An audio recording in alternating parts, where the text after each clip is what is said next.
रायगड, महाराष्ट्रासह देश विदेशातील ताज्या बातम्या पाहण्यासाठी मॅक्स इंडिया लाईव्ह चॅनलला सबस्क्राईब करा आणि बेल आयकॉन दाबायला विसरू नका।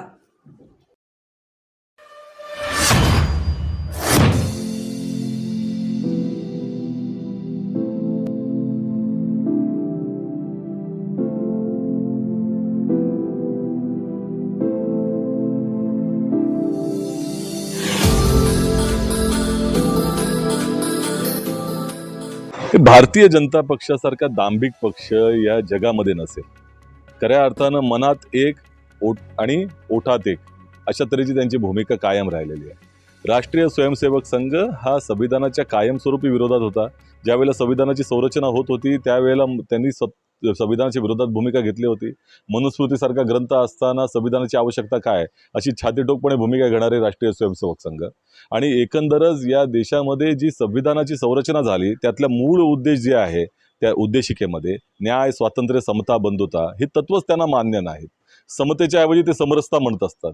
त्यामुळे संविधानाच्या मूळ ढाच्यामध्ये बदल करण्याची त्यांची मानसिकता कायमस्वरूपी राहिलेली आहे। इथे या ठिकाणी धर्मनिरपेक्ष राज्य म्हणायचं, त्यांच्या घटनेमध्ये धर्मनिरपेक्ष पक्ष म्हणायचं, परंतु सरळ सरळ त्या ठिकाणी धर्मांधतेच्या गोष्टी करायच्या। आजही पंतप्रधान हिंदू मुसलमान म्हणतायत आणि दुसरीकडे ज्या पद्धतीनं त्यांनी एकंदरच स्वतःच्या RSSच्या जे गीत आहे त्यांचं त्याच्यामध्येच हिंदू राष्ट्राच्या गोष्टी करतात। त्यामुळे हा जो काही दांभिकपणा आहे, हा जो काही विरोधाभास संघाच्या आचरणात आहे, त्यांच्या विचारात आहे आणि त्यामुळे 400 पारची जी त्या ठिकाणी भूमिका आहे, अनेक भारतीय जनता पक्षाचे जे नेते आहेत त्यांनी सरळ सरळ सांगितलं ही 400 पार आम्हाला संविधानामध्ये बदल करण्यासाठी आवश्यक आहे। त्यामुळे ही कितीही कारणं त्यांनी दिली तरी यांच्या मनामधलं काळबेर जे आहे ते लोकांना त्याची जाणीव आहे। महाविकास आघाडीच्या टप्प पडलेल्या इंजिनला बोगीच नाही असं देवेंद्र फडणवीसांनी म्हटलं। पहिली गोष्ट त्यांच्या बोगीमध्ये माणसं शिरत नाहीत म्हणून मनसेचं इंजिन त्यांना लावण्याची वेळ आलेली आहे आणि हे आपण पाहतोय। आणि एके ठिकाणी ज्या वेळेला एक अकेला सप्पे भारी म्हणणाऱ्यांना किती पक्षाची मोठ बांधावी लागते आणि इथे आता मनसेची देखील गरज लागलेली आहे। इथं 3 पक्ष असताना पक्ष फोडण्याची गरज का लागली? त्यामुळे निश्चितपणे मोदींना आता त्या ठिकाणी जनतेचा पाठिंबा मिळत नाही आहे। भारतीय जनता पक्षाला हार समोर दिसते आहे। त्यामुळे अनेक पक्षांची आता मोठ ते बांधायचा प्रयत्न करतायत।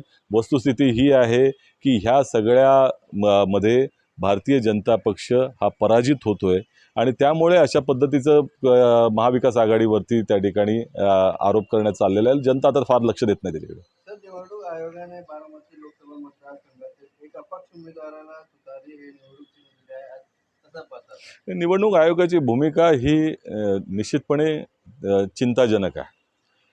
त्यांनी वर्ध्यामध्ये अशाच पद्धतीचं चिन्ह देण्याचा प्रयत्न केला, त्यावेळेला तिथं तो रद्द करण्यात आला। मात्र आता बारामतीमध्ये त्या ठिकाणी अशा पद्धतीचं चिन्ह देण्याचा प्रयत्न झालेला आहे।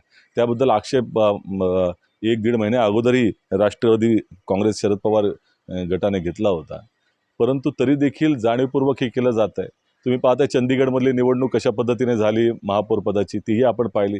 सुरतमध्ये कशा पद्धतीने एकाच दिवशी 8 लोकांनी अर्ज मागे घेतले। अधिकृत जो काँग्रेसचा उमेदवार त्याला रद्द करण्यात कसा आला, डमी उमेदवारालाही रद्द करण्यात आला आणि निर्विरोध त्या ठिकाणी ही निवडणूक जाहीर करण्यात आली। त्यामुळे ह्याच हुकुमशाही पद्धतीचा ज्या पद्धतीनं देशातली संविधानिक जी संरचना आहे लोकशाही उद्ध्वस्त करण्याचा प्रयत्न होतोय त्याच्या विरोधामध्ये ही निवडणूक आहे। ही 2024ची लोकसभा निवडणूक अत्यंत महत्त्वाची आहे। या हुकुमशाहीला आपण पाडाव करणार की नाही हा प्रश्न जनतेसमोर आम्ही ठेवत आहोत।